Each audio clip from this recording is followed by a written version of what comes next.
Hey guys, what's up? Brooke here. I hope wherever you are in the world today is treating you well. So today I'm doing a quick video on the job site. I am not doing plumbing right now. Plumbing's a little slow, but I'm going to be getting back into that probably the end of June, maybe early July. But I wanted to show you real quick on the job site. I'm doing something not welding related, I guess. It's welding related, but I'm not welding right now. I'm actually grinding this trailer. It needs to be all cleaned. When you weld, you want to have a clean surface as best as you can. This is going to be done with stick welding. So I am just cleaning this up and getting it ready for fabrication. We're adding some, I guess, angle iron, like giant heavy pieces that I can't lift of angle iron to support this, because this trailer is going to be made to like pivot, to like come up. I think it's for a boat. I'm not really sure, but I wanted to make a quick video. And don't mind all the sounds. I'm on the job site right now, but I wanted to talk to you real quick about what I'm going to be cutting with. So I need to get a new clear shield or cover for this Miller welding helmet, but I am going to be using this helmet instead of safety glasses because I actually forgot my safety glasses in my other car. I took the mom van to work today. My kids are on vacation, and I guess this is spring break, so I took the mom van. I was like, damn it, I forgot everything but my welding helmet and my gloves. But I am going to be using the grind setting on this helmet. The Miller helmets are expensive. I think this one was probably like $250 or $300, but I did buy this in like December of 2017, so it's definitely worth it. It's definitely worth its price for sure. And it's got several settings, so it's not just like for welding only. When I was in high school, I learned how to weld using the like flip down helmets, you know, like the old school ones, and then they had like the little like visor, I guess that's what you would call it, and a little window area where you could see, and then you flip it down. So right before you weld, you flip it down and then you can weld. But with these guys, these are automatic. Some people still like the old school ones, and truthfully I probably ideally would like those better, but these work really well because as soon as the arc strikes, then you're protected. This helmet has a lot of customizations on it, from the darkness to the shade level, well, the same thing, shade level, to how quick the the protection of the shade goes on. And yeah, there's a couple other things. It's auto sense. I have it on auto sense. It has several different modes. It has a weld mode, cut mode, grind mode. I don't know what X mode is. I'm actually not really sure, and I don't want to play around with it because when you have the wrong setting on this, like if I leave it on grind and I go to weld, it burns. It definitely hurts my eyes. So I'm going to be grinding with this guy. So I'm just going to do a little field action real quick.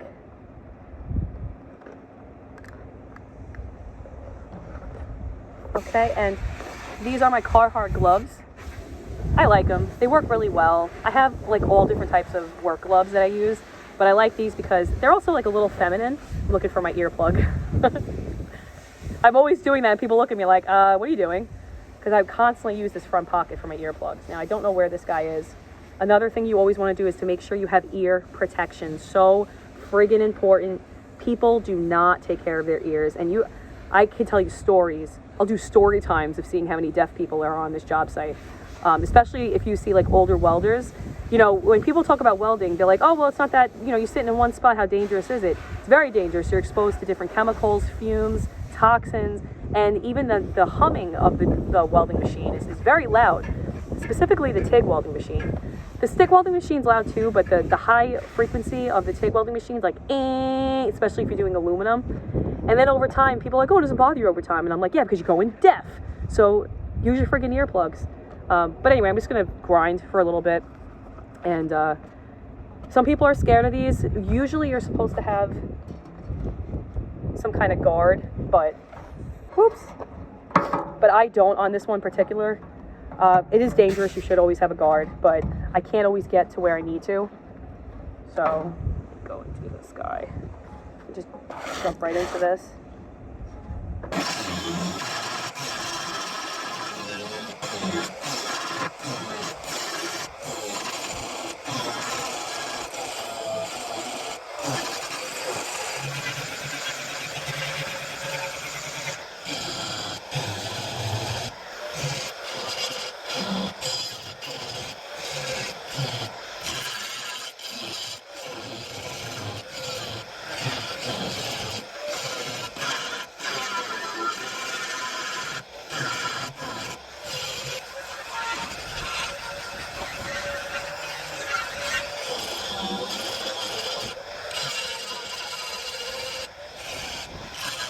Hey, sorry my phone died, but I did want to leave this video off with a few comments about being a woman in the trades.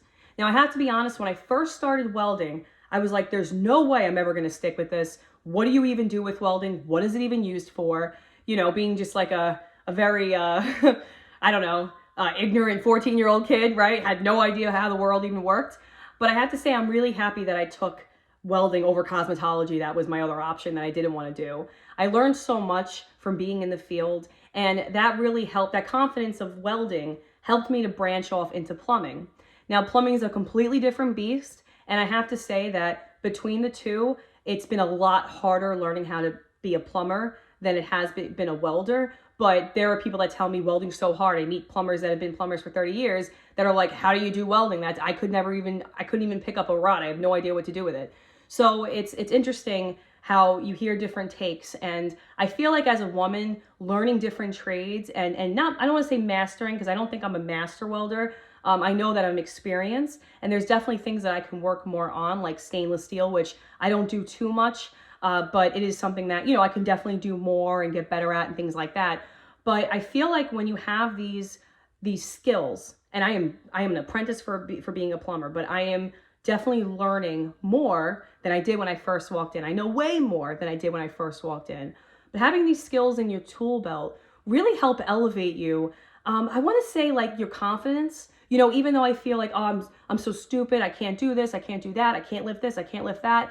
I feel like it's the more you push yourself and the more you push yourself to learn, and you're constantly leaving your body and your mind opened to learning how these different processes and manufacturing techniques work. I feel like that really elevates you, you know, with your confidence, with your emotional strength, with your mentality, with even just your general knowledge of how the world works. I think it's really important. And especially a day today where a lot of people, you know, I feel like don't think they're good enough. And I feel it's funny because maybe we just see it more. Maybe this is how people have always been. But I feel like with the advent of the internet, we know everything that's going on now, right? People can tweet whatever they want. And I know when I was a kid, I would have loved to learn more about people that were like me. I used to feel so different and feel like, you know, I was such a weirdo and things like that, which I'm still a weirdo, whatever. But, you know, I at least would be around other weirdos if I knew there were them, you know. I felt like, you know, people didn't understand where I was coming from with things. And I felt like I like different things, you know, like being a young girl welding. It's like, that's weird to people, especially when, not to like, you know, typecast anyone, but a lot of times they say like, oh, tomboys will be welders and stuff. But, you know, I was just a young girl. I got into it, you know, and people always try to be like, go to cosmetology, do this, do that. But I'm like, no, I want to weld. I want to be a welder. I want to learn how to be a fabricator. I want to do these things. And I think it really is very empowering, and I really do enjoy being in the trades. And I feel like if you're a woman or even a man, anyone listening to this, it doesn't matter, but I'm speaking to like, you know, any age woman out there, because I meet many that are like, I could never do that. You know, I don't have this, I don't have that, I can't do this, like constantly putting themselves down. Just do it. Just get into something, you know, look to see, there's so many different trades out there. You can become a sheetrocker, you can become a carpenter, you can become a plumber, a welder, you can become an electrician, which an electrician scares me, right? I meet women and I'm like, there's no way I would be an electrician, because my toaster will go on fire and I have no idea, you know, like how the dynamic works, how that even happens. You know, I have no idea how certain things work, right, with being an electrician. But you can literally do anything. And I feel like more women need to be pushed into the trades. They need to, because I feel like there's a lot of statistics about the union, you know, entering the union and like union memberships and enrollment. And I happen to be a part of a strong union, a plumbers union. But I find that like a lot of people are losing interest in joining the trades, and they're losing interest into going to trade school. And I feel like it's so important, because you can go anywhere with this skill set. You know, you can go anywhere with being a welder, right? People are always going to need welders, but people will always need a plumber. People are always going to need an electrician, you know, and getting yourself into these very essential, truly essential jobs, right? Like they're up there. Plumbers are the health of the nation. You know, same thing with electricians. But I'm just saying, like, if you really want to learn how to do a trade, find something that it's kind of calling to you, or find something that you feel like would be interesting. You know, there are women that I meet that are welders, been welders for 40 years, but they don't consider themselves welders because they make like lawn ornaments and stuff. And I have my midwife that she's probably in her 90s now, but she was always saying how she wanted to learn to make different ornaments for her backyard, you know, for gardening and things like that. That's welding, baby. You're in a trade, you know, that's a trade. It's really interesting. I feel like more people just need to be inspired, and with this channel, I really just do want to share different things in my life, but specifically about being a woman in the field, because I feel like that needs to be more normalized, especially being a hardworking mother of 3 girls in the field, you know, and then navigating the whole family life, and then navigating the entire apprentice and, you know, labor work life, and then navigating all the guys you got to work with. So with that said, it's been very interesting. I've been very humbled. I've learned so much, especially going into back into the trades after being your own boss and running your own business for 10 years. That was very humbling, but that was something that I felt like, again, elevated me as my status as a human, in the sense of my mental health, my strength, you know, my physical strength. I got to lose weight. I'm a chubby chick, but definitely my physical strength, and just my emotional and mental well-being. Now, with that said, I do deal with anxiety and things like that, but I find that when I challenge myself, when I'm constantly diving into books, learning new things, learning new habits, learning new trades, which honestly, let me be honest, with plumbing, it's been very difficult to like look into other stuff, because that I am full throttle with plumbing until I'm out of school and until I become a master plumber, and then I'll probably learn different things. But it's been very inspiring. It's been something that I wanted to share with other people, and it's nice finding people online that are doing the same thing. So with that said, if you guys ever have any questions, or if you have any suggestions, leave them in the comments below and I will answer them. I do try to make consistent videos. I'm random, but I'm trying to get better with it. But with that said, I hope you all have a wonderful day, and I will check you back again on the next video. Take care, friends.